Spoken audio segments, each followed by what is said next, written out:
Sometimes the biggest gambles in life aren't made at card tables, they're made with your last dollars and a dream nobody else believes in.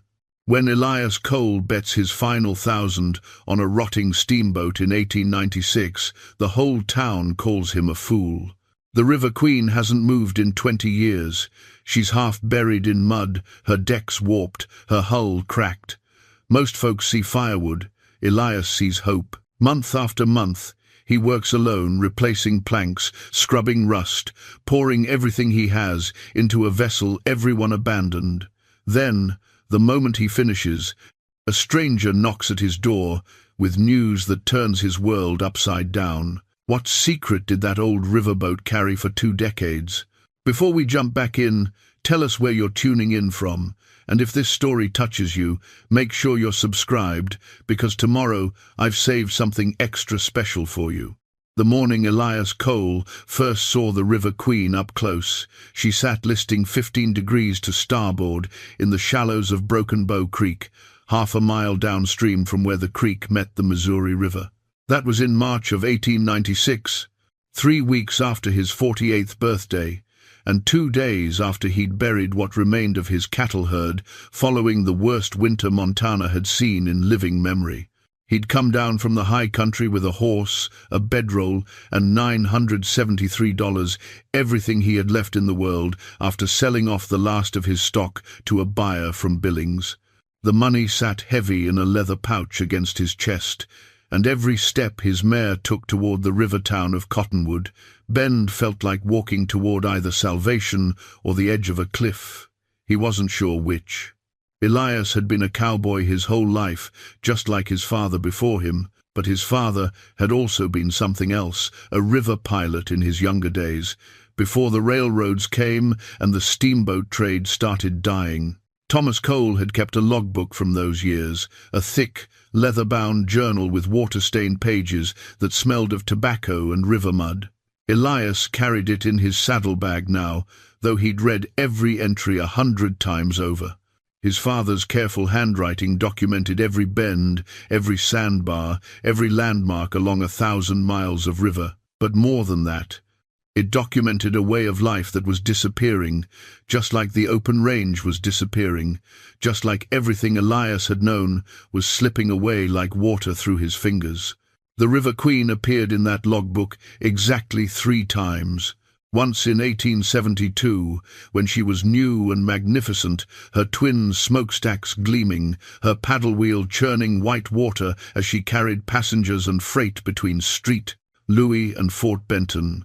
His father had written, "Finest vessel on the river, built by Vanderbilt money, commissioned by the old man himself. She runs smooth as silk and fast as anything I've seen." The second entry came in 1878, noting that the River Queen had been refitted with reinforced holds, apparently for carrying payroll and valuables. The third and final entry was from 1881. Just a brief note. River Queen laid up at Cottonwood Bend, heard she won't run again, shame to see her go. That was 15 years ago. Now, in 1896, the boat hadn't moved in 2 decades, and she looked like the ghost of everything his father had loved about the river. Elias dismounted on the muddy bank and stood there a long time, just looking at her.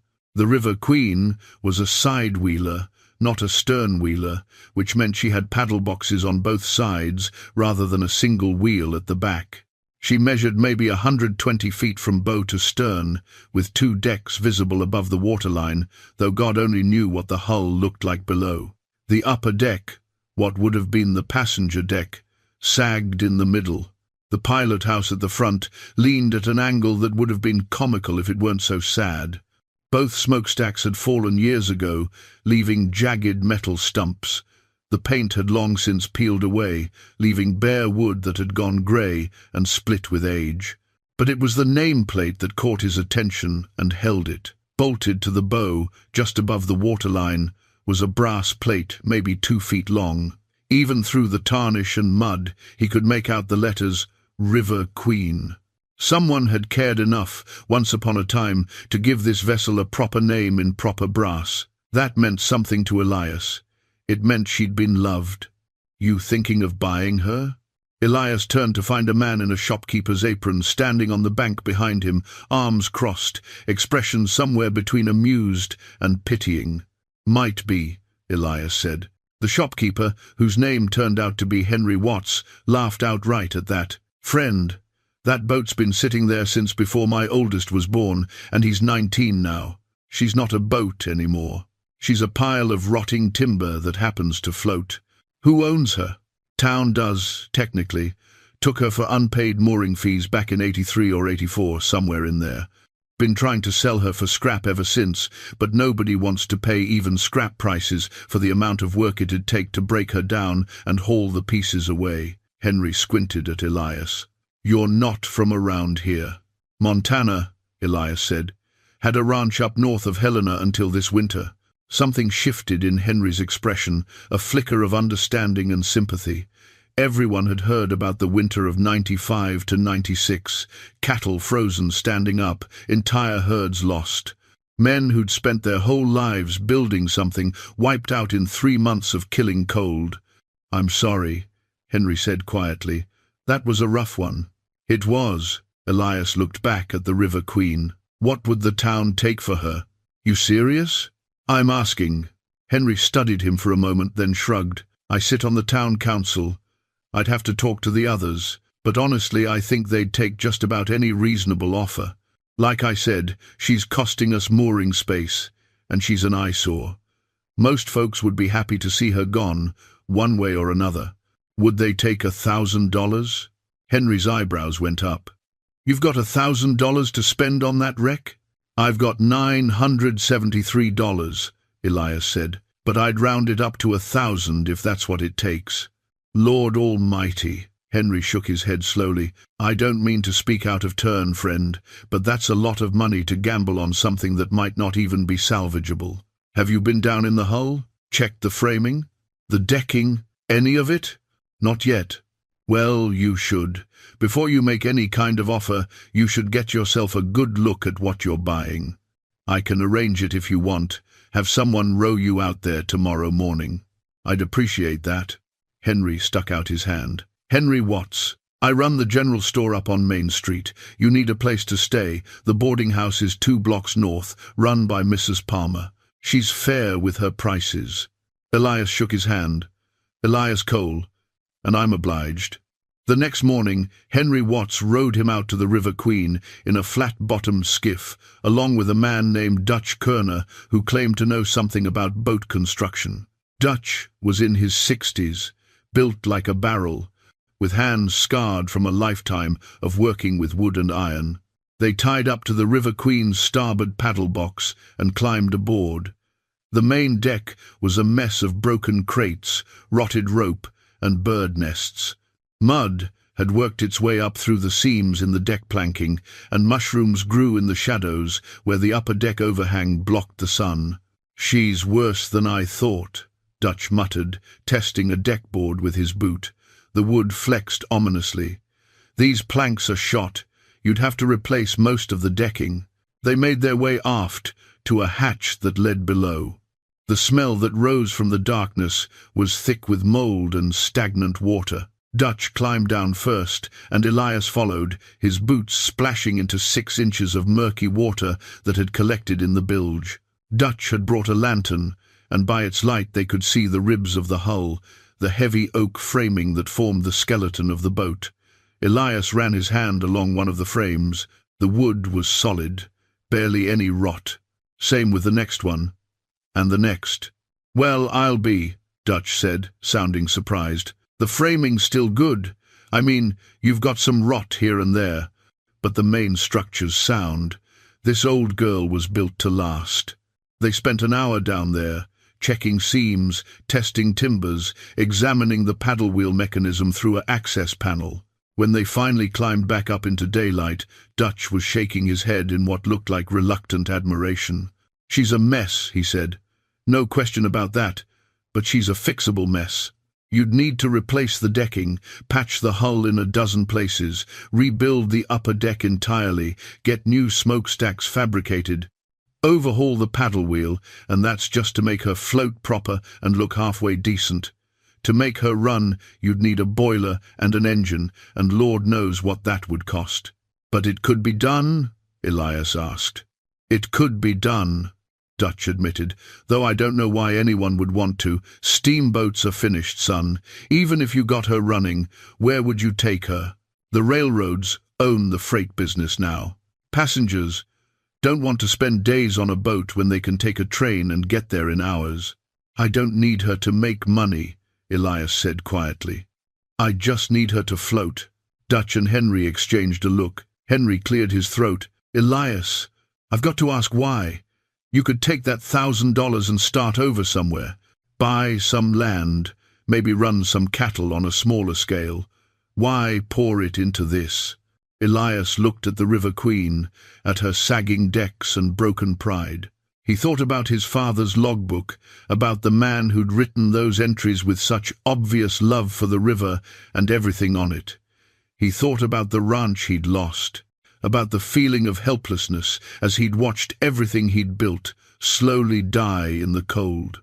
He thought about how it felt to have something slip away and know you couldn't stop it, couldn't save it, couldn't do a damned thing but watch it go. Because someone should, he said finally. Someone should care enough to try. Henry was quiet for a moment, then nodded slowly. I'll talk to the council tomorrow. I think we can work something out.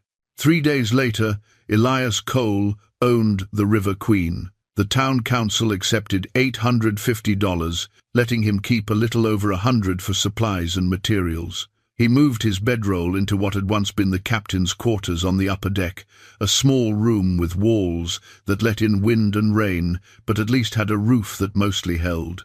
He stabled his horse at the livery in town and paid for a month's feed in advance. Then he got to work. The first thing he did was bail out the bilge water and seal the worst of the hull leaks with oakum and tar. He worked from dawn until it was too dark to see, and when the townspeople asked what he was doing, he told them the truth, fixing her up. Most of them thought he was crazy. Some said so to his face, others just shook their heads and walked away, the way you might walk away from a man talking to himself on a street corner. But there were a few who helped. Dutch Kerner came by most afternoons and showed him how to properly fit deck planks, how to check the framing for rot, how to seal seams so they'd actually hold. Henry Watts extended him credit at the general store for nails, oakum, tar, and lumber. A young man named Ben Corrigan, who worked at the sawmill, made sure Elias got decent prices on timber and sometimes delivered it himself, rowing it out to the boat on a makeshift raft. Slowly, board by board, the River Queen began to change. Elias replaced the rotted decking. He rebuilt the railings around the upper deck. He cleaned out decades of accumulated mud and bird droppings, and God knew what else. Every night, his muscles ached in ways they hadn't since his first years working cattle as a young man. Every morning, he woke up and looked at what he'd accomplished, and it never seemed like enough. But he kept going. The townspeople got used to seeing him out there, a lone figure moving around on the old boat's deck, hammering, sawing, hauling timber and buckets of tar. Some of them started calling him River Rat Cole, and the name stuck. He didn't mind. He'd been called worse. At night, alone in the captain's quarters with a lantern burning low, he'd take out his father's logbook and read the entries about the River Queen, about the days when she'd been new and proud and fast. He'd run his fingers over the water-stained pages and imagine what it must have been like to stand in the pilot house and feel her respond to the wheel, to watch the river slip past while the paddle wheel churned and the smokestacks breathed. He couldn't bring those days back. He knew that. The river trade was dead and buried, killed by the railroads and by time itself. But he could bring the River Queen back, could restore at least some of her dignity, could make her something more than a rotting wreck slowly sinking into the mud. That had to count for something. It had to. 6 months later, on a cool morning in late September, Elias stood on the forward deck of the River Queen and looked at what he'd accomplished.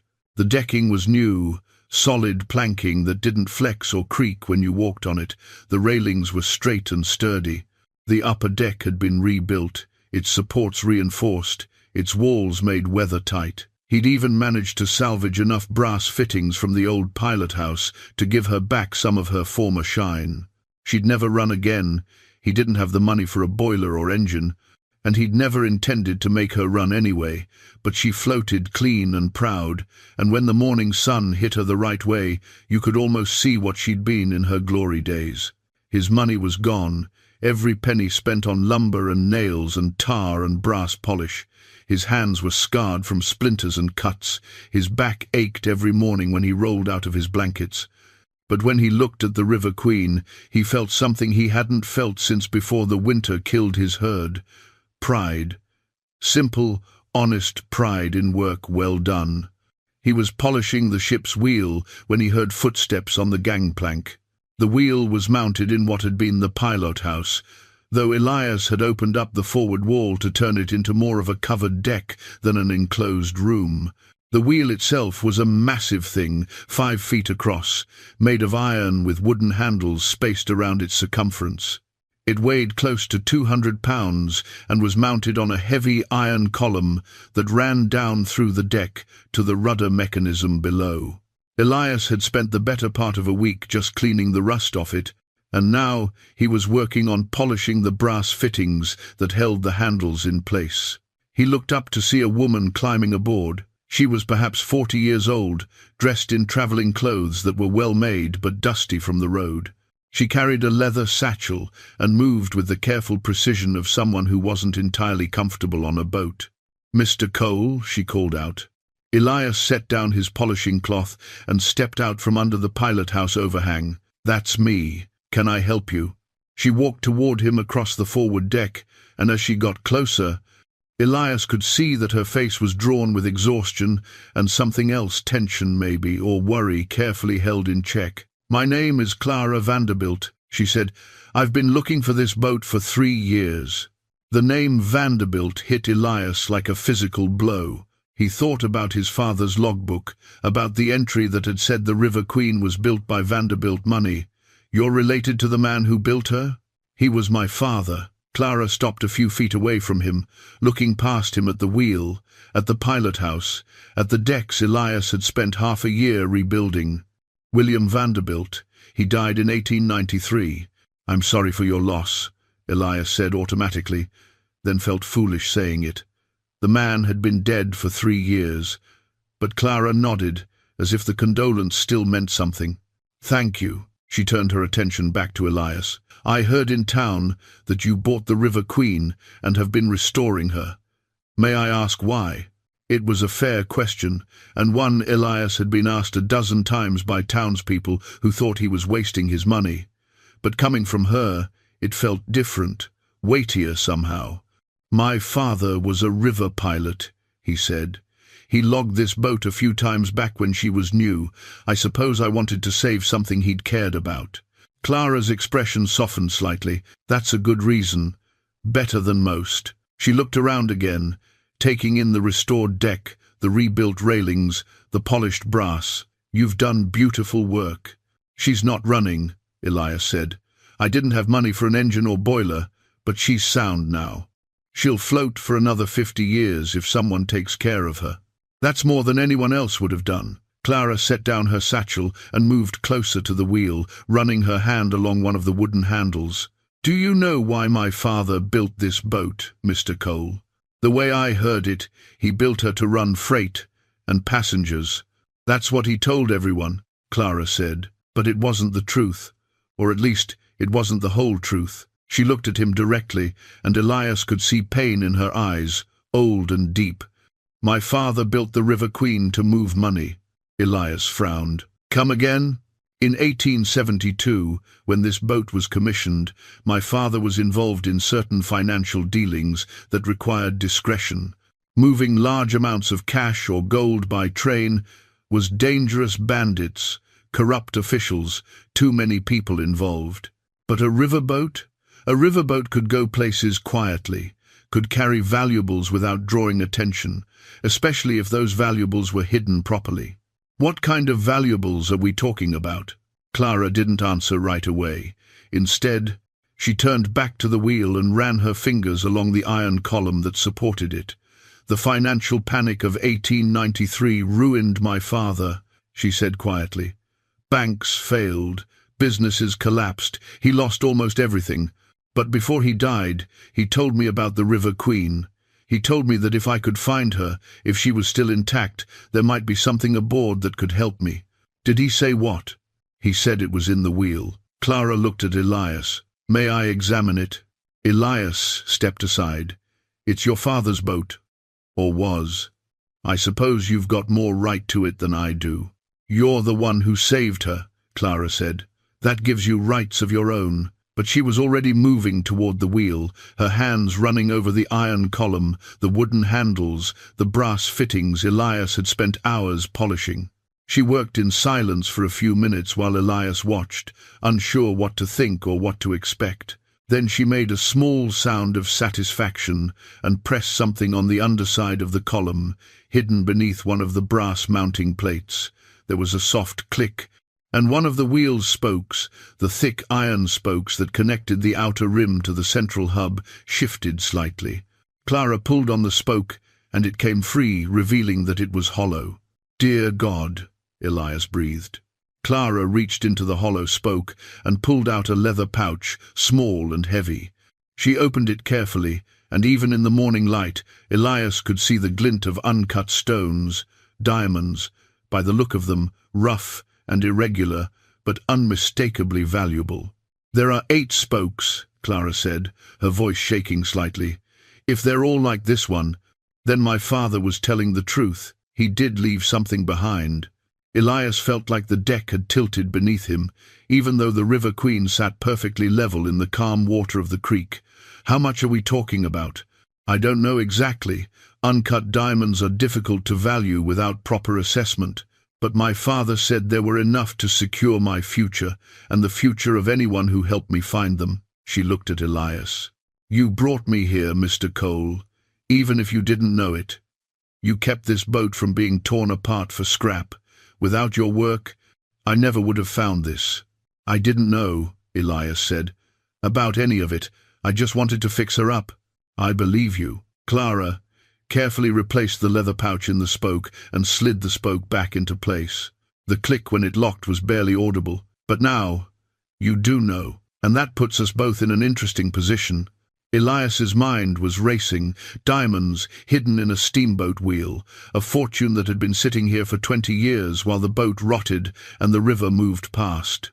All the months he'd spent working on this vessel, sleeping in the captain's quarters, eating beans and hardtack to save money for lumber, and the whole time there'd been a treasure worth more than he could imagine, hidden just a few feet from where he slept.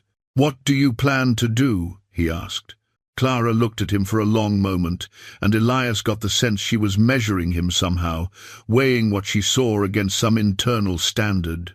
Finally she said, "I need to think, and I imagine you do too. This isn't a conversation to rush through." "No," Elias agreed. "I suppose it's not. May I come back tomorrow? With a proposal that might benefit us both." Elias nodded slowly. "You can come back. But Miss Vanderbilt, Clara, I want to be clear about something. I bought this boat fair and square. Whatever's in that wheel, I've got some claim to it just by virtue of owning the vessel." "I know," Clara said, "and I wouldn't argue otherwise. That's why I want to make you a proposal, not a demand." She picked up her satchel. "Tomorrow morning, will you be here?" "I'll be here." Clara nodded and walked back toward the gangplank. At the edge of the deck, she paused and looked back. "Thank you for restoring her, Mr. Cole. My father would have appreciated what you've done." Then she was gone, her footsteps fading as she crossed the gangplank and disappeared up the muddy bank toward town. Elias stood alone on the deck of the River Queen, staring at the ship's wheel. The brass fittings gleamed in the morning sun, polished to a mirror shine by hours of his labor. The iron spokes were solid and strong, hiding secrets he'd never imagined. Everything had just changed, and he wasn't sure if he was ready for what came next. That night, Elias couldn't sleep. He lay in his blankets in the captain's quarters, listening to the water lap against the River Queen's hull, and tried to make sense of what had happened. A fortune in diamonds, hidden for 20 years, and now a woman he'd just met was coming back with a proposal that would somehow divide them between her and him.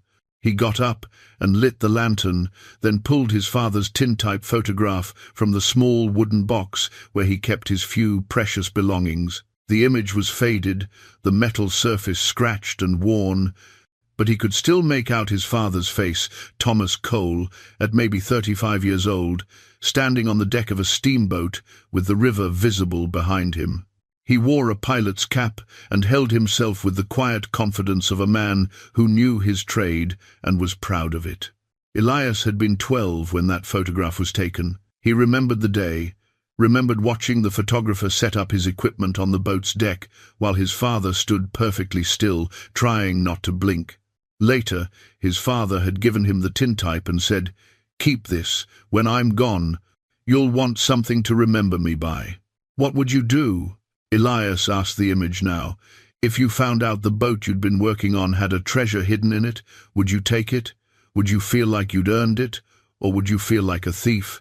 The photograph, of course, didn't answer, but Elias thought he knew what his father would say.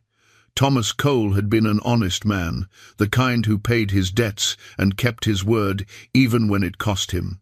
He'd also been a practical man who understood that sometimes life handed you opportunities you'd be a fool to pass up.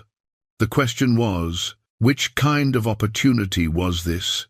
Elias had bought the River Queen legitimately. He'd paid the town council $850 for a wreck nobody else wanted. He'd spent 6 months of back-breaking labor bringing her back from the edge of destruction.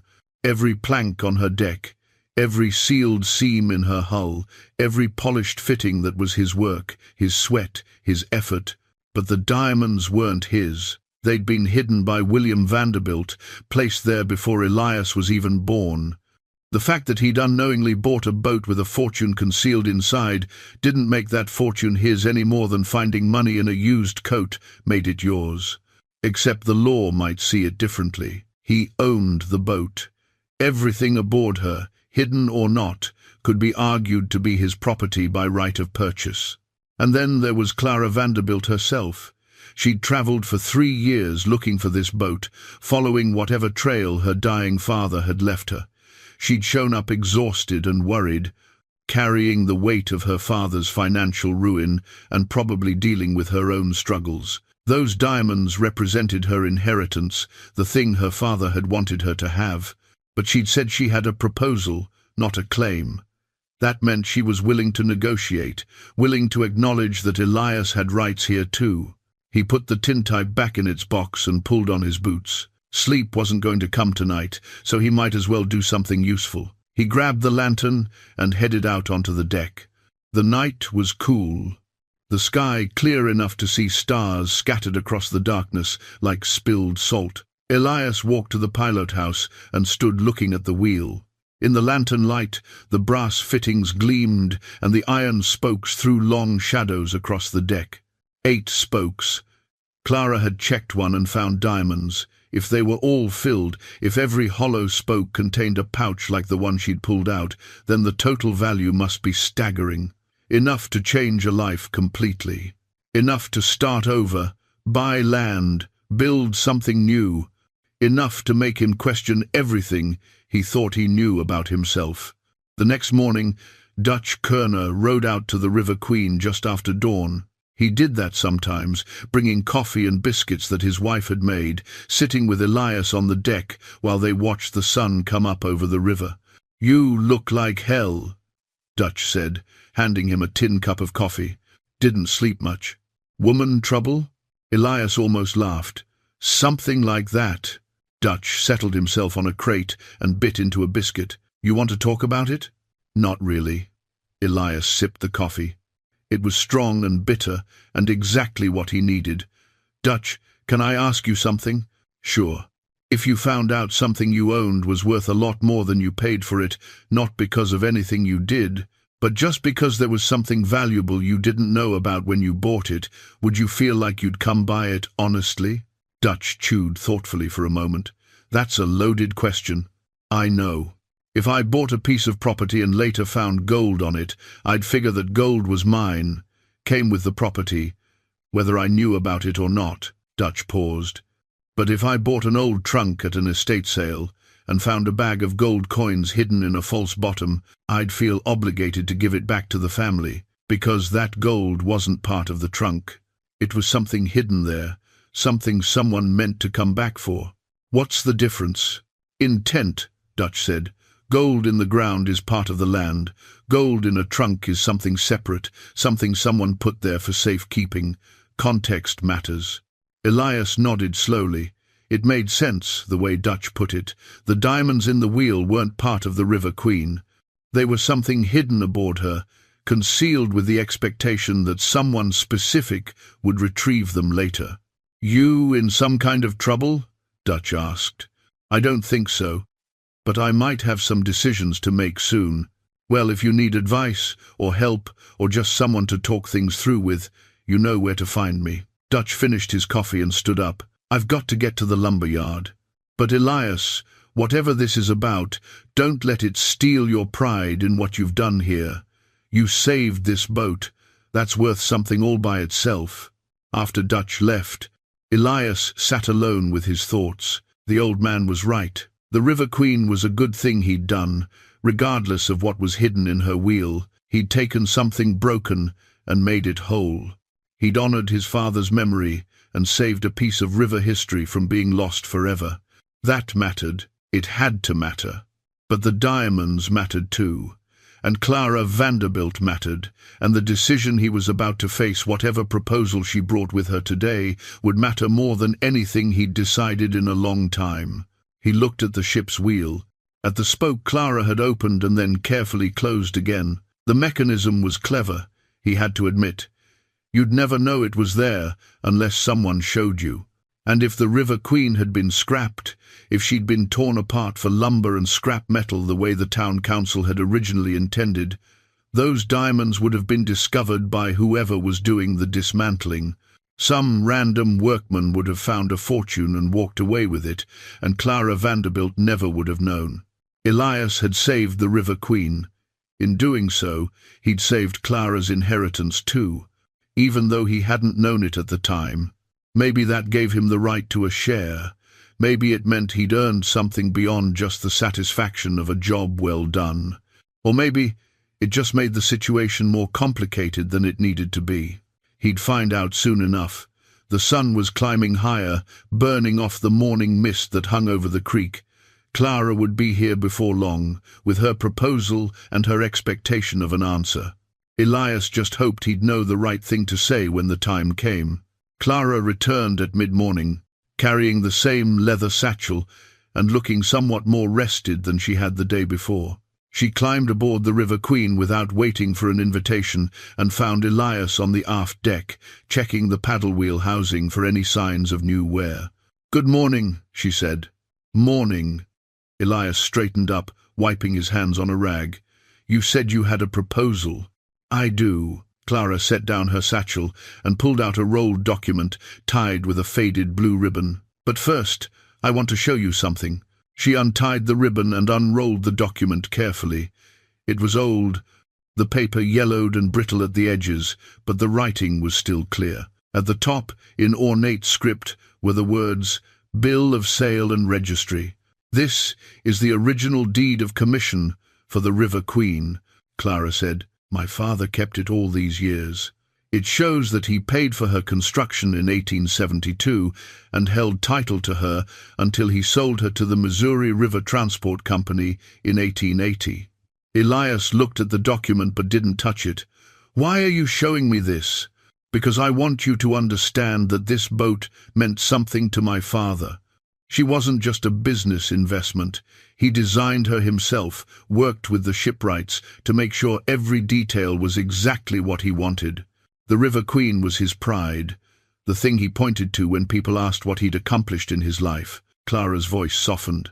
"When he lost everything in the panic, when the banks failed and his businesses collapsed, he told me that letting the River Queen go was one of the hardest things he'd ever done. It was like losing a part of himself." "I'm sorry," Elias said quietly, "but I'm not sure what this has to do with your proposal." Clara rolled the document back up and set it aside. I don't want the diamonds, Mr. Cole. Elias blinked. Come again? I don't want the diamonds, she repeated. Or rather, I don't need them for myself. What I need is this boat. I don't understand. Clara took a breath, and Elias could see her choosing her words carefully. Before my father died, he asked me to promise him something. He asked me to do something good with whatever he left behind, something that would help people. He'd spent his whole life making money, building businesses, accumulating wealth, and in the end, all of it disappeared like smoke. He said he didn't want to be remembered as just another rich man who died broke. He wanted his legacy to be something that mattered. What did you promise him? I promised I'd use whatever inheritance I could find to establish a medical mission, a place where people who couldn't afford doctors could get treatment, where the poor and desperate wouldn't be turned away. Clara looked at the River Queen, at her rebuilt decks and sturdy hull. I've been planning to rent a building in St. Louis or Kansas City, somewhere central where I could do the most good. But when my father told me about the diamonds, when he said they were hidden in the River Queen, I started thinking, what if I didn't need a building? What if I could use the boat itself? Understanding dawned slowly. A floating hospital. Exactly. A floating hospital that could travel up and down the river, bringing medical care to towns and settlements that don't have their own doctors. A place that could move with the need, go where the suffering is. Clara's eyes were bright with the vision of it. The River Queen is perfect for it. She's big enough to hold treatment rooms, beds for patients, storage for medicines and supplies. And you've already done the hard work of making her sound again. Elias felt something shift in his chest, a feeling he couldn't quite name. And the diamonds? I'd want to sell them and use the money to outfit the boat medical equipment, medicines, hiring doctors and nurses. Whatever was left over would go to operating costs and paying the staff. Clara paused. But I'd need your help to make it happen. How so? The boat is yours, legally purchased. I can't take her from you, and I wouldn't want to even if I could. So here's what I'm proposing. I'll trade you the diamonds for the River Queen. You take the stones, sell them however you see fit, keep the money for yourself. I take the boat and turn her into the medical mission my father wanted me to create. Elias stared at her. You'd give me a fortune in diamonds just for this old boat? This old boat is worth more to me than the diamonds, Clara said simply. She was my father's pride. Turning her into something that helps people, something that fulfills the promise I made to him that's worth more than any amount of money. And what would you live on? If you give away all the diamonds to me, what do you do for yourself? I'd work on the boat.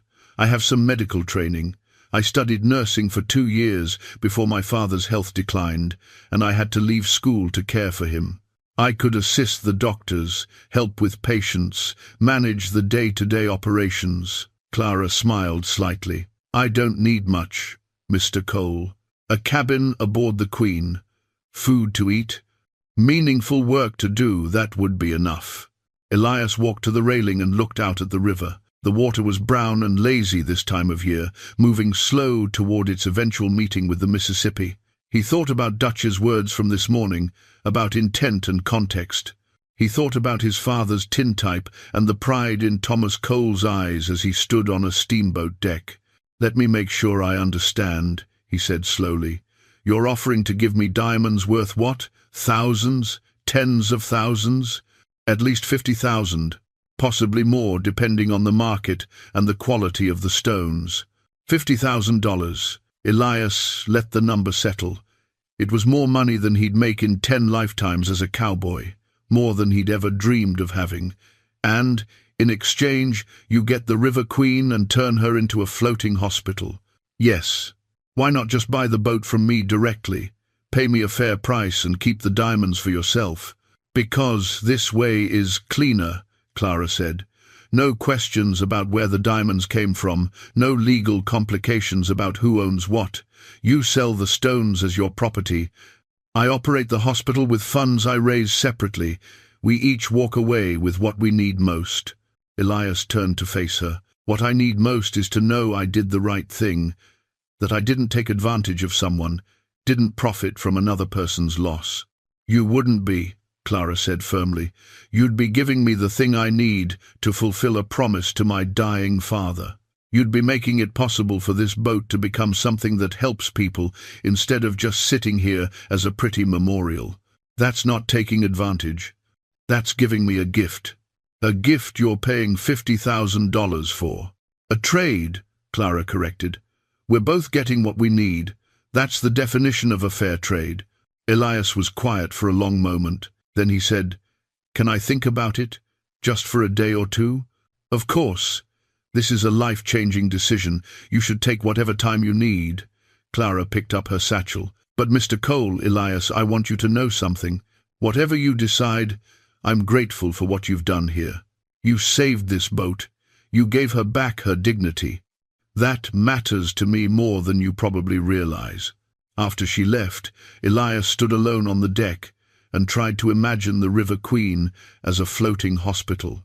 Tried to picture doctors working in the main cabin, patients recovering in beds where passengers had once slept, medicine and supplies stored where cargo had once been stacked.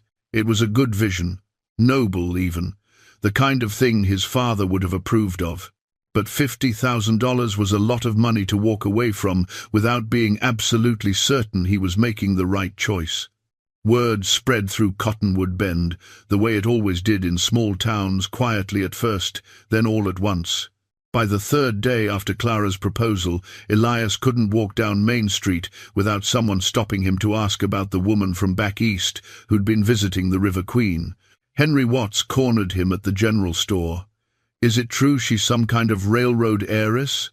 "Her father was in railroads, among other things," Elias said carefully. "He's dead now." "And she wants to buy the boat?" "She's made an offer." "Well, don't sell her short," Henry said. "You put a lot of work into that vessel. Make sure you get a fair price." Elias nodded, but didn't elaborate. The truth was too complicated to explain, and he wasn't sure he understood it himself yet. That afternoon, he found Clara sitting on a bench near the dock, reading a newspaper. She looked up as he approached. "I was hoping I'd see you today. Mind if I sit? Please." Elias settled onto the bench beside her. Up close, he could see that the newspaper was dated from 2 weeks earlier, from a town called Council Bluffs. The headline read, "Cholera Outbreak Claims 12 Lives Town Desperate for Medical Aid." Clara noticed him looking. "There's another article in here about a settlement upriver where half the children have died from whooping cough because there's no doctor within 50 miles. She folded the paper carefully. These stories are everywhere. Small towns, river settlements, places where people are suffering because they don't have access to medical care. Every time I read one, I think about what the River Queen could do, how many lives she could touch." "It's a good dream," Elias said. "But you're not sure it's worth giving up $50,000. "I didn't say that. You didn't have to. I can see it in your face." Clara turned to look at him directly. "Elias, I meant what I said. This isn't charity on my part. You'd be giving me something I need, something I can't get any other way. The fact that what I need happens to be worth less money than what I'm offering in trade doesn't make the trade unfair. It just means we value different things. What would you do if I said no, if I decided to keep the boat and the diamonds both?" Clara was quiet for a moment. Then she said, "I'd be disappointed, but I'd respect your right to make that choice. The boat is yours, legally purchased. If you wanted to extract the diamonds and sell them yourself, you'd be within your rights. Would you fight me on it? Take me to court? No. What would be the point? My father hid those stones 20 years ago on a boat he no longer owned. I don't have any legal claim to them." She paused. "But I'd like to think you're the kind of man who does the right thing, even when the law doesn't require it." "And what's the right thing?"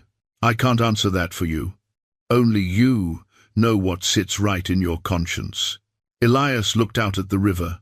A barge was making its way downstream, loaded with timber. The men aboard waved as they passed, and Elias waved back automatically. "My father used to say that a man's worth isn't measured by what he accumulates," he said quietly. "It's measured by what he does with what he's been given. He lived by that, died by it too, worked himself into an early grave trying to build something good. Sounds like he and my father would have understood each other, Clara said. Different kinds of work, maybe, but the same basic belief that what you build matters more than what you hoard. Did your father die at peace? I think so. The panic broke him financially, but not spiritually. In his last days, he talked about the things he'd done wrong, the chances he'd missed to help people when he could have. That's when he asked me to promise him I'd do something good with whatever he left behind. Clara's voice was soft. He said he didn't want to die, knowing that all his work, all his accumulation of wealth, had come to nothing. So you're doing this for him. I'm doing it for both of us. For him, because I promised. For me, because I believe in it. She looked at Elias. What about you? What are you doing this for? It was a fair question, and one Elias had been asking himself since Clara first revealed the diamonds, he admitted. 6 months ago, I would have said I was doing it to honor my father's memory, to save something he'd cared about. But now it feels more complicated than that. Because of the money? Because of what the money represents. A second chance, a way to start over after losing everything in Montana. Security I haven't had in years, he paused. But also because of what giving up the money would represent. Choosing purpose over profit.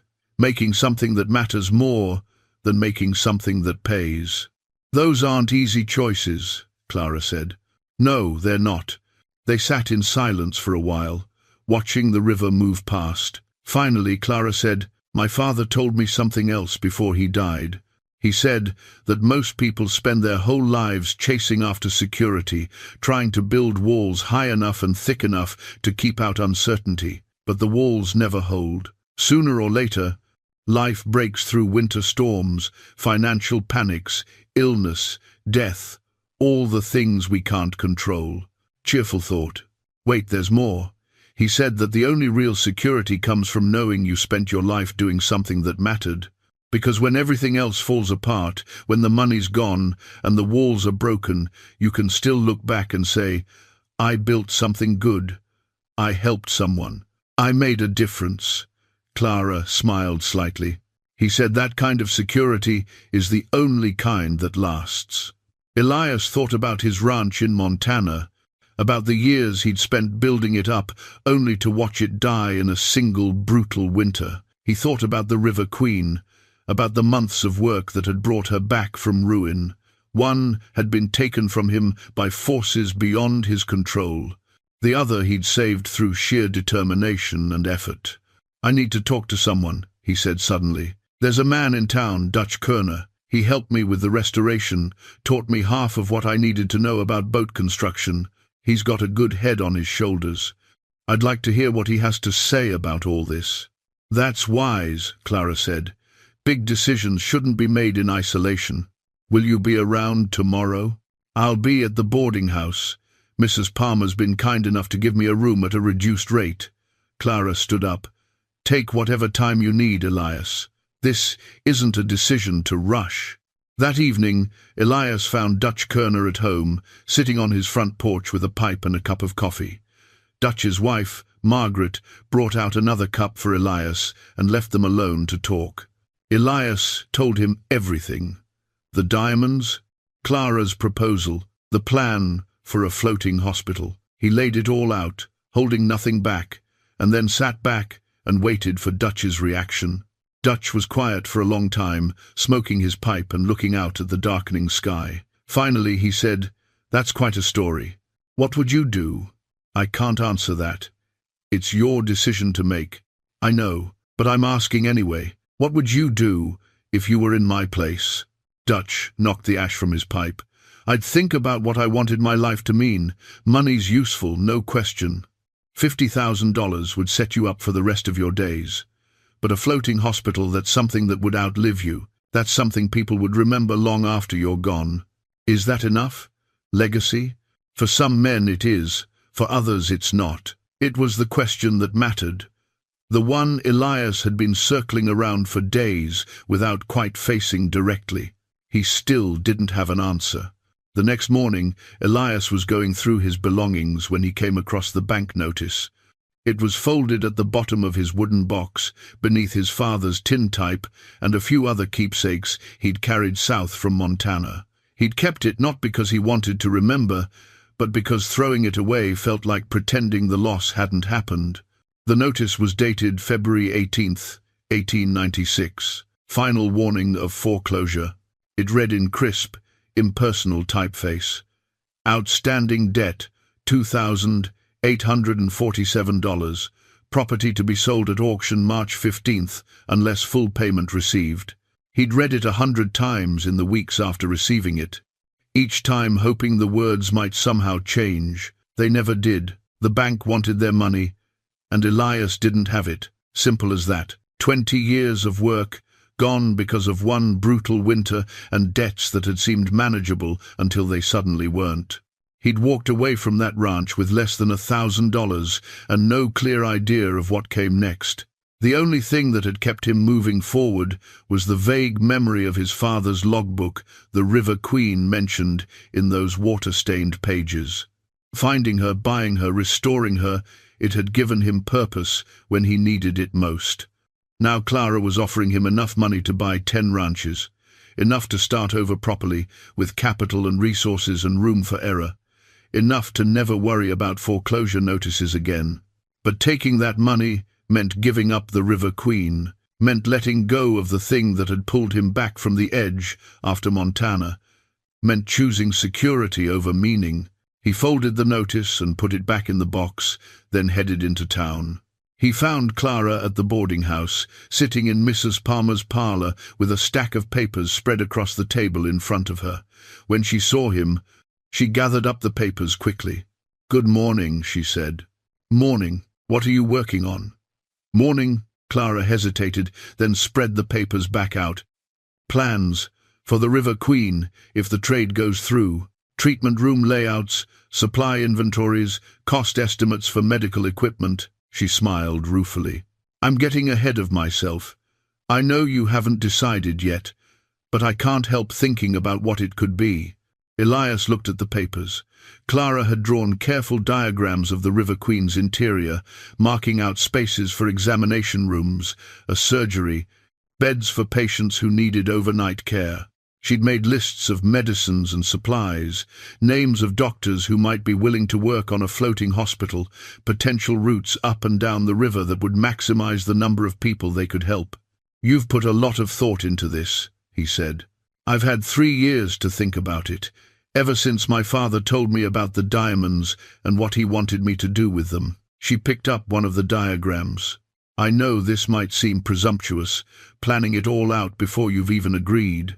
But I needed to know if it was actually possible, if the River Queen could really work as a hospital, or if I was just chasing a dream that couldn't happen. And can it work? I think so. The boat is big enough, sturdy enough. You've already done the structural work that would have cost the most money. With the right equipment and staff, she could serve hundreds of people every month.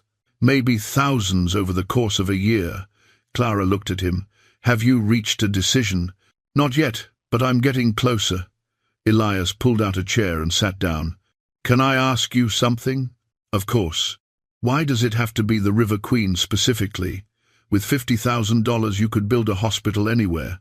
Buy a building, hire staff, establish a proper medical center in a city where you'd have access to more patients, better resources." "I could," Clara agreed, "but that's not what my father asked me to do. He specifically told me about the diamonds hidden in the River Queen. He could have told me about money in a bank, or property I could sell, or any number of other things. But he told me about the boat, about the treasure hidden in the wheel. I think that was intentional." "Why?" "Because the River Queen represented something to him. Pride, yes, but also possibility.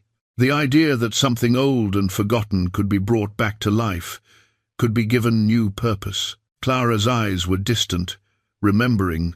"He told me, right before he died, that he'd failed in a lot of ways, made bad investments, trusted the wrong people, let his pride get in the way of good judgment. But he said the River Queen was one thing he'd done right.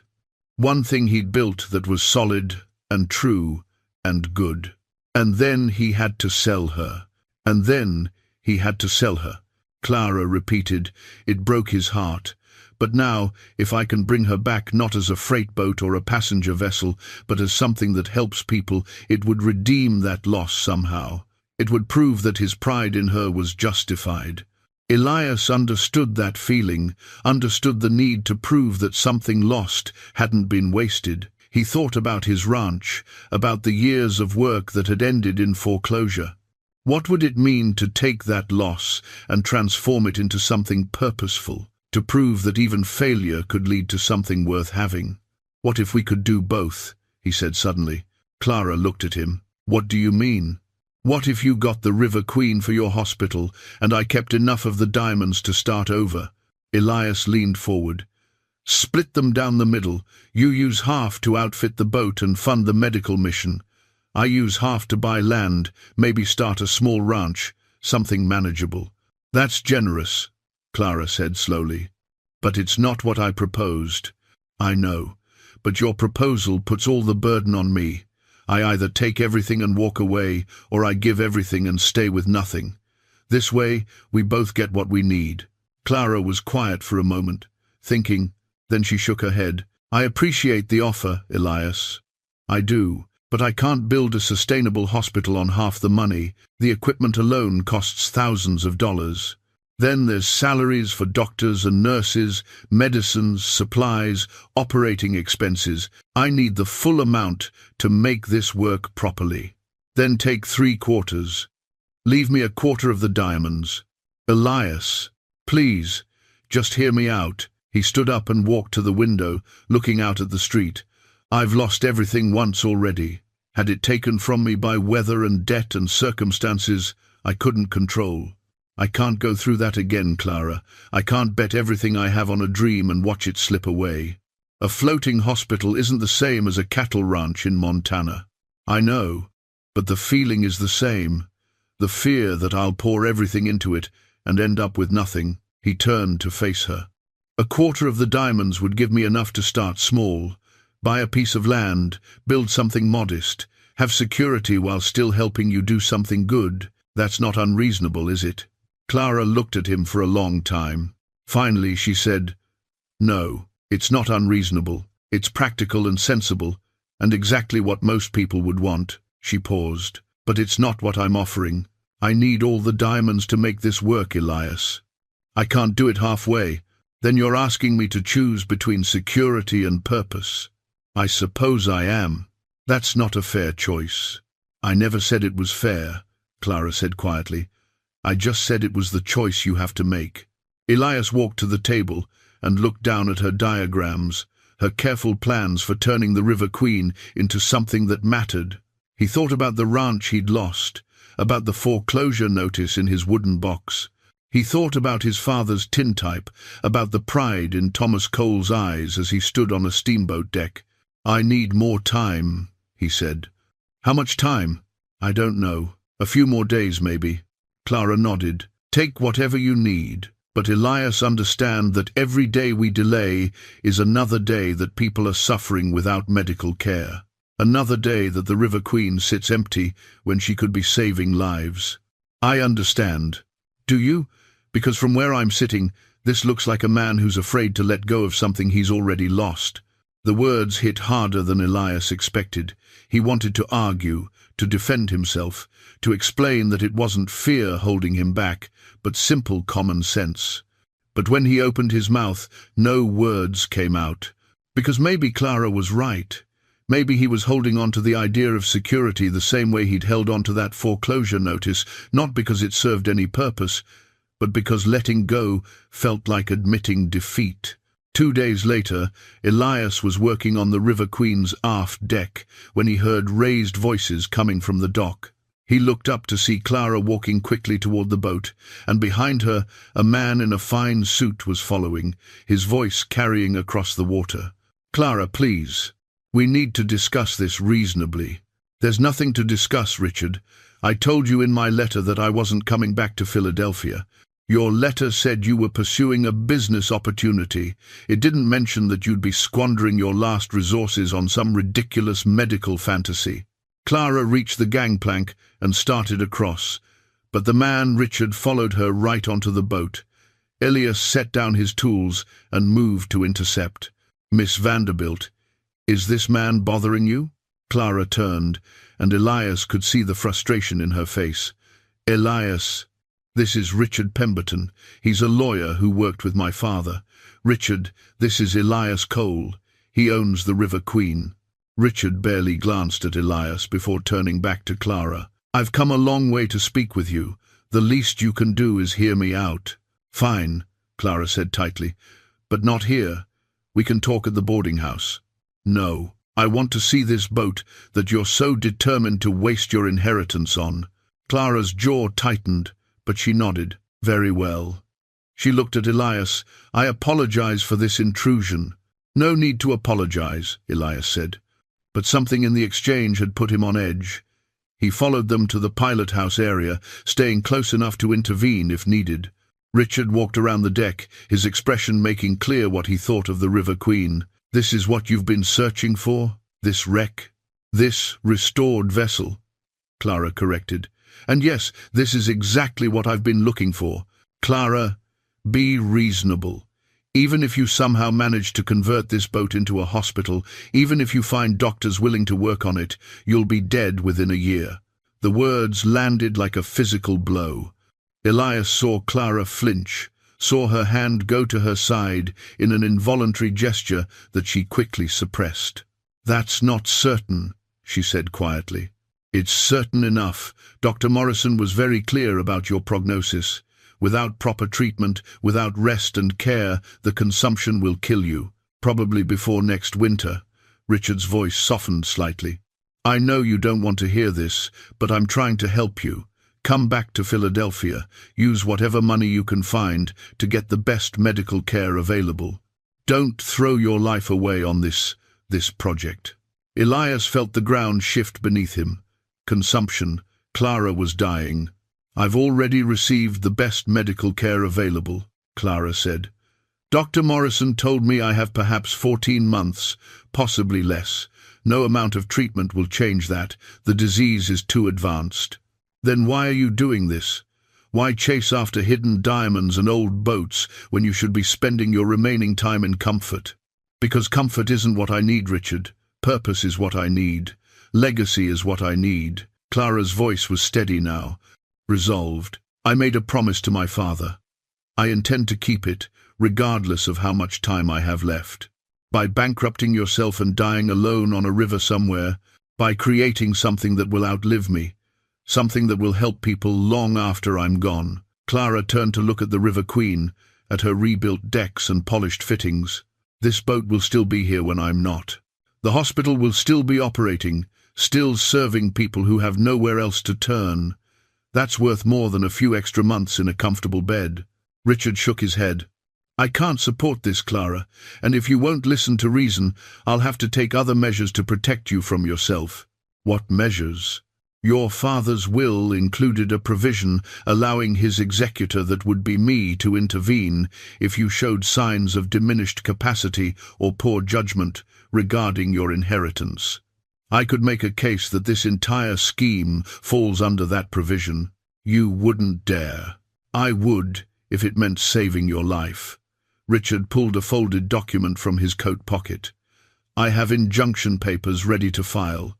If you proceed with this boat purchase, I'll file them and freeze whatever assets you have left. You'll spend your remaining months fighting me in court instead of building your hospital." Clara's face went pale. "You have no right." "I have every right.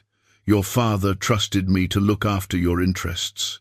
My father wanted me to build this hospital. You know that. He told you about the diamonds, about what he wanted me to do with them. He told me he hoped you'd do something meaningful. He didn't tell me to stand by and watch you kill yourself in the process." Richard moved toward the gangplank. "You have until tomorrow to make a decision, Clara. Come back to Philadelphia and seek proper treatment, or I file the injunction. Your choice."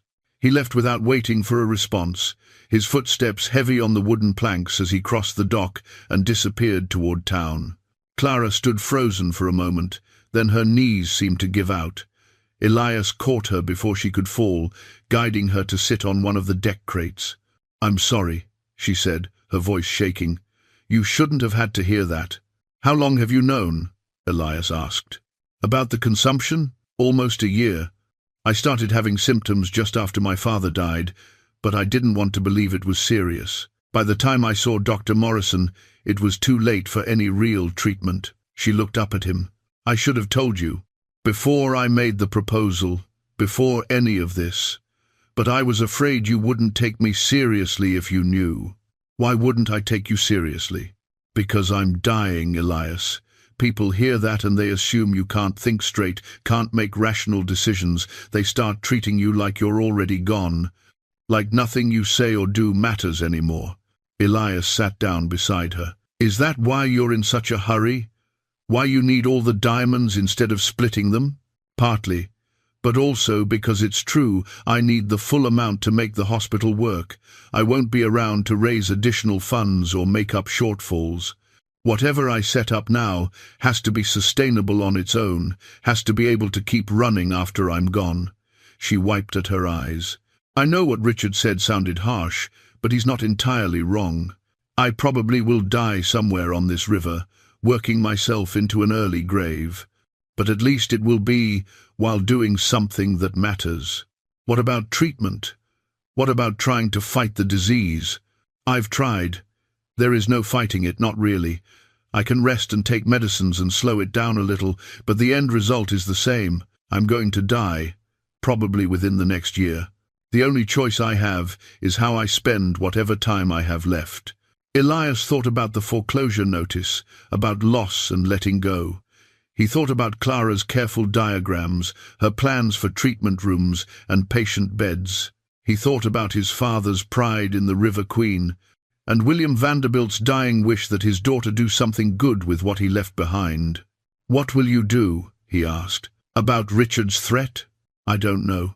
If he files that injunction, I'll be tied up in legal proceedings for months. By the time it's resolved, I'll be too sick to do anything useful. The hospital will never get built." Clara's voice was bitter. "He thinks he's protecting me, but he's actually destroying the one thing I have left to give. Can you fight the injunction? Maybe. But it would cost money I don't have, and time I definitely don't have." They sat in silence for a while, the river moving past, the sun climbing higher in the sky. Finally, Elias said, "What if there was a way to make this work? To get you the boat and the diamonds without Richard being able to stop it?" Clara looked at him. "What are you thinking?" "I'm thinking that if we do this fast enough, if we complete the trade before Richard can file his papers, there won't be anything for him to freeze. The boat will be yours, legally transferred. The diamonds will be mine, legally sold. He can file whatever he wants, but he can't undo transactions that are already complete. That would require doing everything today, right now." "Then we do it now." Elias stood up. "We go to the town council, file the transfer of ownership, we extract the diamonds from the wheel, and I take possession. All of it above board, all of it documented, so Richard can't claim anything improper happened." "Elias, are you sure? You still haven't decided what you want to do?" He looked at the River Queen, at 6 months of his labor made visible in her rebuilt decks and sturdy hull. He thought about security and purpose, about fear and faith. "I'm sure," he said. "Let's build you a hospital." They moved fast. Clara went to find Henry Watts, while Elias gathered the tools they'd need to open the remaining wheel spokes. By the time she returned with Henry, Dutch Kerner, and 2 other town council members, Elias had the pilot house area lit with 3 lanterns and had already figured out the mechanism for releasing the first spoke. "Gentlemen," Clara said as they climbed aboard, "thank you for coming on such short notice.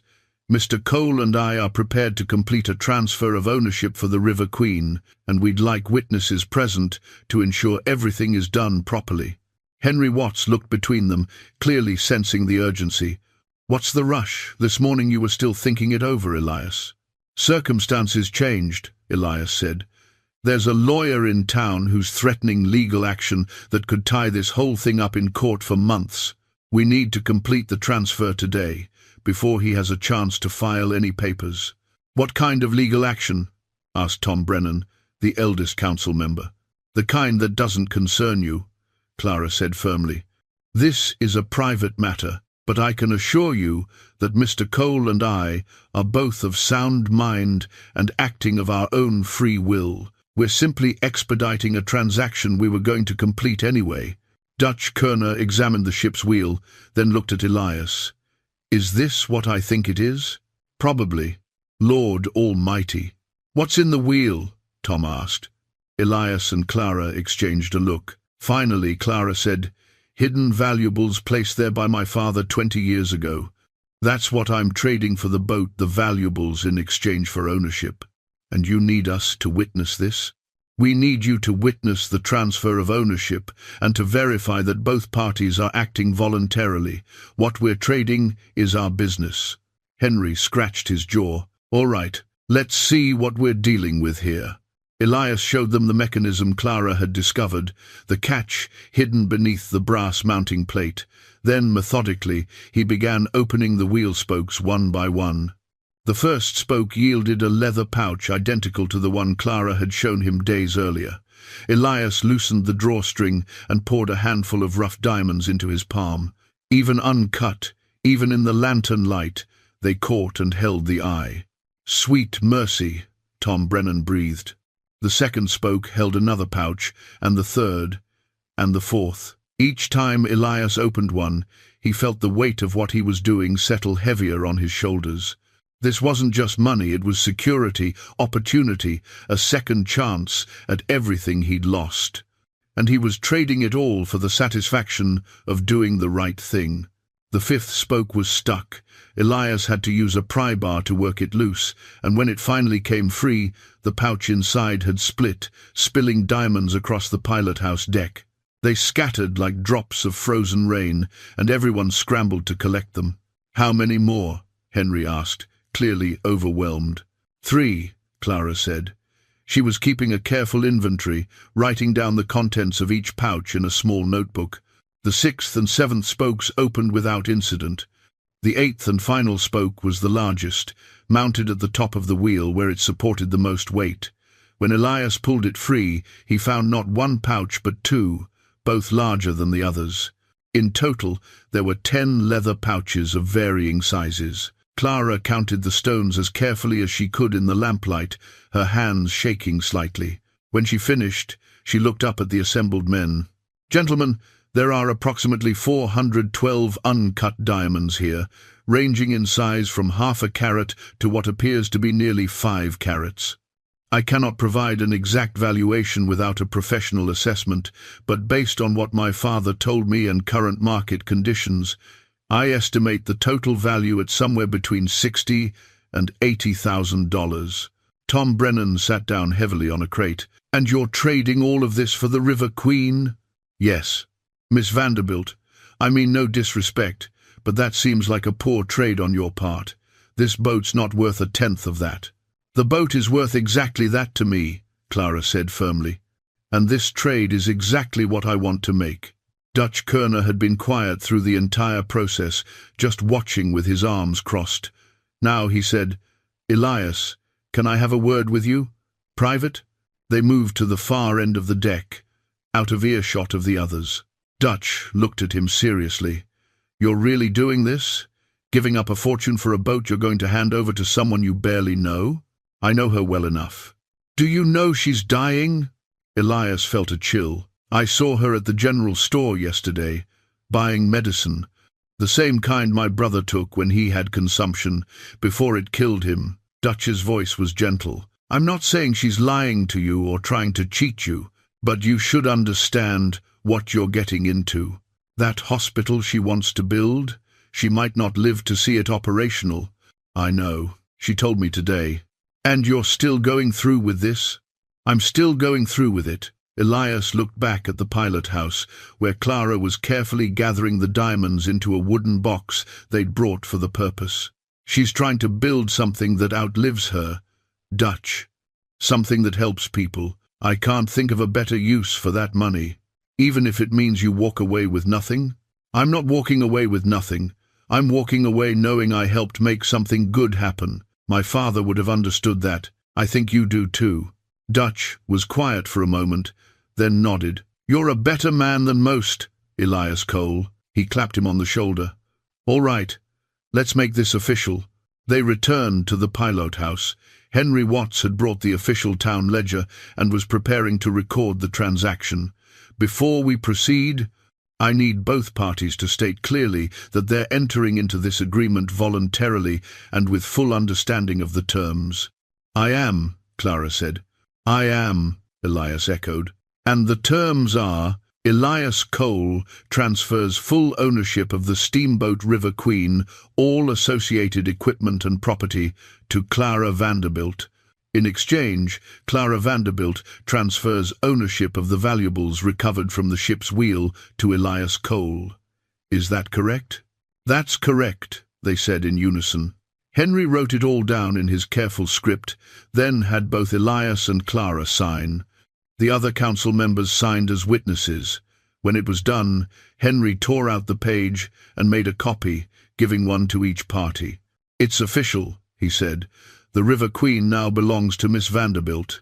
Clara's hand trembled slightly as she took her copy. "Thank you, all of you." "What will you do with the boat?" Tom asked. "Convert her into a floating hospital. Bring medical care to river communities that don't have doctors." Clara looked around at the restored vessel. "This boat has a second chance at life. I'm going to make sure she uses it well." "That's a fine thing," Tom said quietly. "A fine thing indeed." The council members left shortly after, though Dutch stayed behind to help secure the diamonds in a strongbox Elias had borrowed from the bank. As they were working, Elias heard footsteps on the gangplank. Richard Pemberton strode onto the deck, his face flushed with anger. "Clara, what have you done?" "I've completed the transaction," Clara said calmly. "The River Queen is now mine. The valuables are now Elias's. It's all legal and properly documented. I specifically told you not to proceed with this insanity, and I specifically chose not to listen." Clara held up her copy of the transfer document. "There's nothing you can do about it now, Richard. The deed is done. I can still file the injunction. I can have the transaction reversed." "On what grounds?" Elias cut in. "We had proper witnesses, fair exchange of value, both parties acting voluntarily. There's nothing improper about what we did. She's not in her right mind. The consumption affects her lungs, not her judgment," Dutch said. He'd been standing quietly by the strongbox, but now he stepped forward. "I've seen consumption up close, Mr. Pemberton. I watched my brother die from it.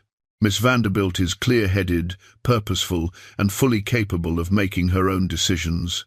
Richard looked like he wanted to argue, but something in Dutch's expression stopped him. Instead, he turned to Clara. "You're making a terrible mistake. You could have had months of good care, comfortable living. Instead, you'll die exhausted on a river somewhere, having wasted everything your father left you." "My father left me more than just money," Clara said. "He left me a purpose, a reason to keep going even when everything seems impossible." She walked to the ship's wheel and rested her hand on the brass fittings. "This boat was his pride. Now it'll be his legacy, and mine." "I wash my hands of this," Richard said. "When it all falls apart, don't come begging for my help." "I won't need to. I have everything I need right here." Richard left, his footsteps angry on the gangplank. When he was gone, Clara's composure finally cracked. She sat down on a crate, her breath coming in short, painful gasps. "Are you all right?" Elias asked. "Just tired. It's been a long day." She managed a small smile. "But a good one, a very good one." Dutch helped Elias move the strongbox to the bank's vault for safekeeping, then went home to his wife. Elias walked Clara back to the boarding house as the sun set, painting the sky in shades of orange and gold. "Thank you," Clara said at the door, "for believing in this, for believing in me." "Thank you for giving me a reason to believe in something again," Elias replied. That night, alone in the captain's quarters for what would be one of the last times, Elias looked at the ship's wheel, now empty of its hidden treasure, but somehow seeming more valuable than ever. Tomorrow, The real work would begin. Tomorrow, they'd start transforming the River Queen into a floating hospital. But tonight, Elias felt something he hadn't felt since before the Montana winter. Hope. Simple, honest hope that the future might hold something worth working toward. 3 weeks later, the first crates of medical supplies arrived on the afternoon steamboat from St. Louis. Elias watched from the dock as they were unloaded 12 large wooden boxes stamped with the names of pharmaceutical companies and medical equipment manufacturers. Each one represented a piece of Clara's vision becoming real. He'd sold the diamonds in St. Louis himself, making the trip upriver with Dutch Kerner as a companion and guard. The jeweler who'd assessed them had confirmed Clara's estimate $68,000 for the lot. Though Elias negotiated up to 72, it was more money than he'd see in 10 lifetimes. He'd kept 12,000 for himself, enough to buy a small piece of land, build a modest house, live comfortably without having to worry about foreclosure notices ever again. The rest, $60,000, he'd placed in a trust account for the River Queen Hospital Foundation, with Clara as the primary administrator and a board of trustees to ensure the money was spent wisely. She'd cried when he told her what he'd done, not the full amount she'd hoped for, but more than enough to make the hospital work and keep it running for years. Now those plans were becoming reality. Clara stood on the River Queen's deck, directing a crew of workers as they carried the crates aboard. She moved with careful precision, each step measured, conserving her energy. Elias could see the disease taking its toll. She was thinner than she'd been 3 weeks ago, and sometimes she had to stop and catch her breath, but her eyes burned with purpose. "The examination room supplies go in the forward cabin," she called out. "Surgical equipment in the aft cabin. Everything else can be stored in the main hold for now." Dutch Kerner had volunteered his time to help with the conversion, and he'd brought along his 2 grown sons. Together, they were rebuilding the interior walls, creating separate rooms for treatment, recovery, and storage. Ben Corrigan from the sawmill had donated lumber at cost, and Henry Watts had extended indefinite credit for supplies. Word had spread through Cottonwood Bend and beyond about what Clara was doing. Some folks thought it was foolish, a waste of good money, but others saw it differently. They saw hope in a form they'd never expected, medical care that could come to them instead of requiring them to travel days to reach the nearest doctor. Elias helped carry the crates aboard, his muscles remembering the work of restoration, even though it had been weeks since he'd done this kind of labor regularly. As he set down a particularly heavy box marked surgical instruments, Clara approached him. "You didn't have to give me 60,000, she said quietly. 12,000 would have been a fair split. 12,000 is more than I need. 60,000 is what the hospital needs." Elias straightened up. "Besides, this way, I'm still connected to what happens here. I helped build it, in my own way. You did more than help build it. You made it possible." Clara rested her hand on one of the crates. "When I was searching for the River Queen, when I spent 3 years following every lead and chasing every rumor, there were times I thought I'd never find her, that she'd been scrapped or sunk or burned, and my father's legacy would be lost forever. But you saved her. You kept her intact long enough for me to find her. I'm glad it worked out." "So am I," Clara smiled, then turned as one of the workers called for her attention. "Excuse me, apparently there's a question about the recovery room layout." Elias watched her go, noticing the slight hitch in her step, the way she had to steady herself against the railing. The consumption was advancing faster than anyone had hoped. Dr. Morrison had come from St. Louis last week and examined her thoroughly. He'd told Elias privately that Clara might not make it to next spring, but she was spending every day she had left, making the River Queen into something extraordinary. The main cabin was already transformed, examination tables set up, cabinets being built for medicine storage, a surgical suite taking shape in what had once been the captain's private quarters. She'd hired 2 doctors, both young men eager to do good work, even if the pay wasn't substantial. 3 nurses had signed on as well, women with experience working in frontier conditions. By Clara's estimates, the River Queen Hospital would be ready to receive its first patients within 6 weeks. 6 weeks to turn a restored steamboat into a functioning medical facility. 6 weeks to make the impossible real. That evening, as the workers finished for the day and headed back to town, Elias helped Clara hang the sign. It was a simple wooden board, painted white with black lettering, River Queen Hospital Medical Care for all who need it. They mounted it on the forward deck, visible from the shore. As they stepped back to admire their work, Clara said, "My father would have loved this, seeing the River Queen serving people, making a difference." "I think he'd be proud of you," Elias said. "I hope so." Clara touched the sign gently. "I hope when I'm gone, people will remember why this mattered, why it was worth everything." "They will," Elias promised. "I'll make sure of it." The River Queen Hospital opened on a grey October morning, 6 weeks to the day after the medical supplies had arrived. Clara insisted on being present, despite Dr. Morrison's protests that she should be resting. She stood on the deck in a simple dress, her hair pulled back, looking fragile but determined as the first patients began to arrive. They came from all over: farmers with infected wounds, children with fevers, a woman heavy with child who'd been bleeding and needed help. Some walked, some rode in wagons, some were carried by family members who'd heard there was finally a doctor within reach. Dr. James Whitmore, one of the young physicians Clara had hired, examined them one by one. His colleague, Dr. Sarah Chen, handled the more urgent cases in the surgical suite. The nurses moved efficiently between patients, taking notes in a leather-bound registry that would serve as the hospital's official record. Elias watched from the dock as the River Queen transformed from a restored vessel into a living, working hospital. He'd helped where he could during the conversion, carrying supplies, holding boards while Dutch measured and cut, running errands into town. But this moment, this actual realization of Clara's vision, belonged to her and the medical staff she'd assembled. The first entry in the patient registry was for a boy named Thomas Wheeler, age 7, suffering from a severe fever. Dr. Whitmore diagnosed it as scarlet fever and began immediate treatment. The second entry was for Mary Corrigan, Ben's sister, who'd been dealing with an infected leg wound for 3 weeks. Dr. Chen cleaned and dressed it properly, then showed Mary's mother how to care for it at home. By midday, they'd treated 11 patients. By evening, the count was up to 23.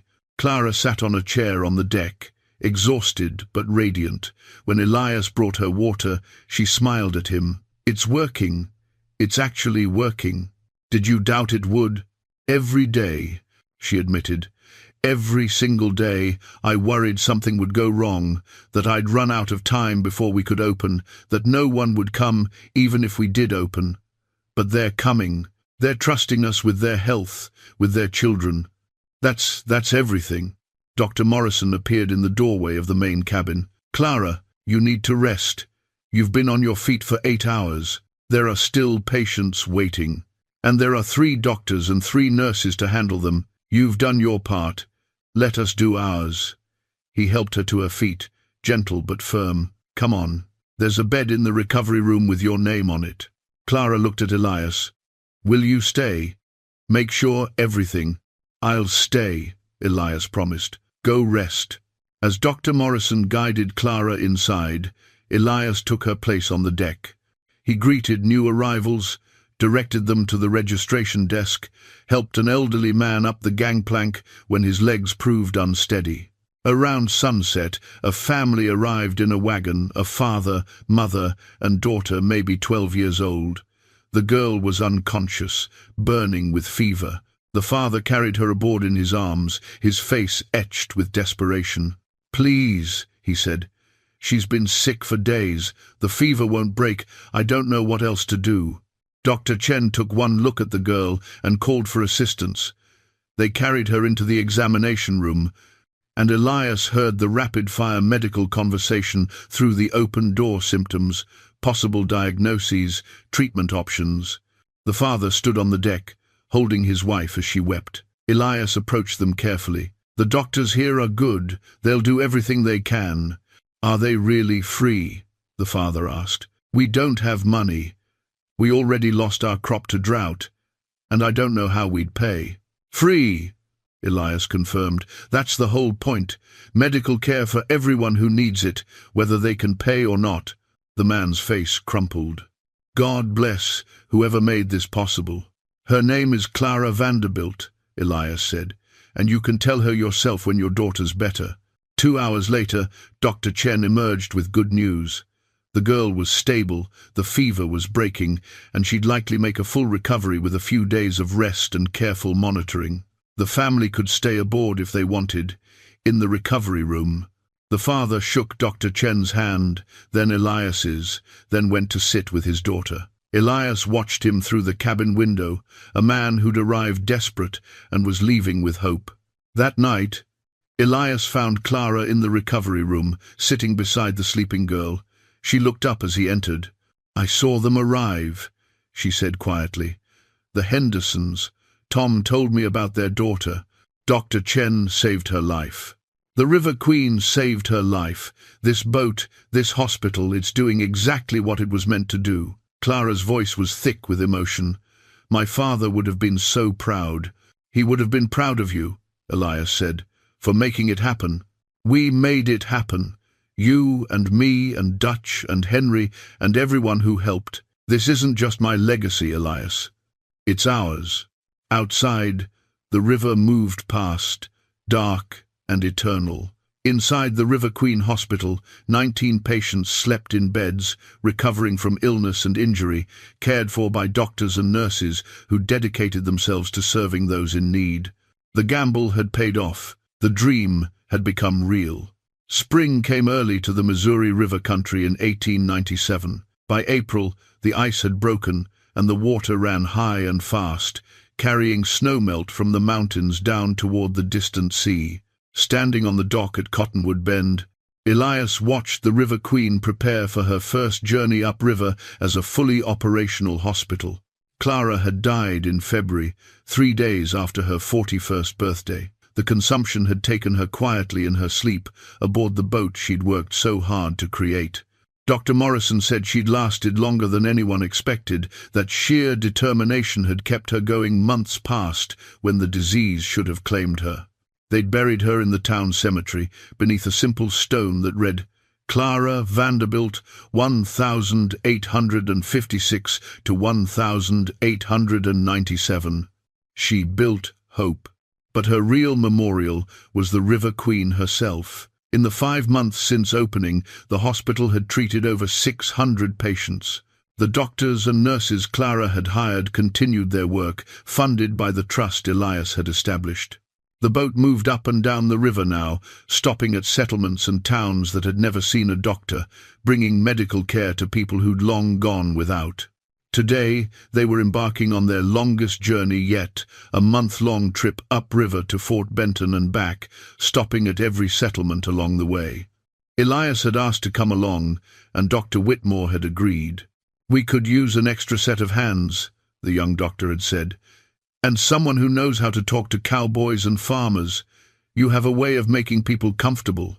Elias carried his bedroll aboard and stowed it in the small cabin that had once been the captain's quarters, the same room where he'd slept during the months of restoration. It felt strange to be back, like revisiting a life he'd lived in some other age. On the wall beside the door, someone had mounted a brass plaque. Elias paused to read the words he'd helped compose. In memory of William Vanderbilt, who built this vessel with pride, and Clara Vanderbilt, who gave her life to make it serve those in need. May the River Queen Hospital continue their legacy of compassion and care. Below the plaque, in a glass-fronted case, sat his father's logbook, the water-stained journal, with its careful notations about the river and the boats that had travelled it. Elias had donated it to the hospital, thinking it belonged here, part of the River Queen's history. Dr. Chen had added new entries in a different hand, documenting the hospital's journeys and the patients they'd served. The latest entry read, the 12th of April 1897, departed Cottonwood Bend for Fort Benton. Crew, Dr. James Whitmore, Dr. Sarah Chen, Nurse Elizabeth Hart, Nurse Mary Sullivan, Nurse Grace Thompson, and Volunteer Elias Cole. Weather clear, river high. May this journey bring healing to all who need it. Are you ready? Dr. Whitmore appeared in the doorway. As ready as I'll ever be. They cast off an hour before noon, the River Queen's paddle wheel churning water as she moved away from the dock. A crowd had gathered to see them off. Henry Watts, Dutch Kerner, and his family, Ben Corrigan, Mrs. Palmer, from the boarding house. They waved and cheered as the hospital boat made her way upriver. Elias stood on the deck and thought about the first time he'd seen the River Queen, half buried in mud, abandoned and forgotten. He thought about the months of work, the splinters and aching muscles, the slow transformation from wreck to vessel. He thought about Clara showing him the first diamond, about the choice he'd faced, about the decision to trade security for purpose. With the $12,000 he'd kept, Elias had bought a small piece of land just outside Cottonwood Bend. Nothing fancy, just 20 acres with a creek running through it, enough for a modest house and maybe a few head of cattle. He'd built the house himself over the winter, working steadily but without the desperate urgency that had driven him during the ranch years in Montana.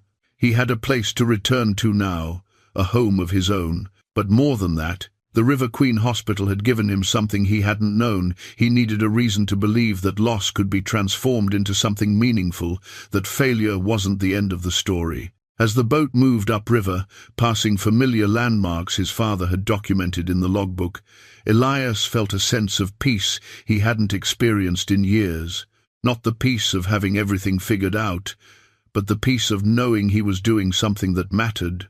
That evening, they stopped at a small settlement called Willow Creek. Word had spread ahead of them somehow, and people were waiting on the bank when they arrived. An elderly woman with a cough that wouldn't clear, a young man with a broken arm set poorly, a pregnant woman worried about her baby. Dr. Chen and Dr. Whitmore worked late into the night, treating everyone who came. Elias helped where he could, holding lanterns, fetching supplies, talking to worried family members while the doctors worked.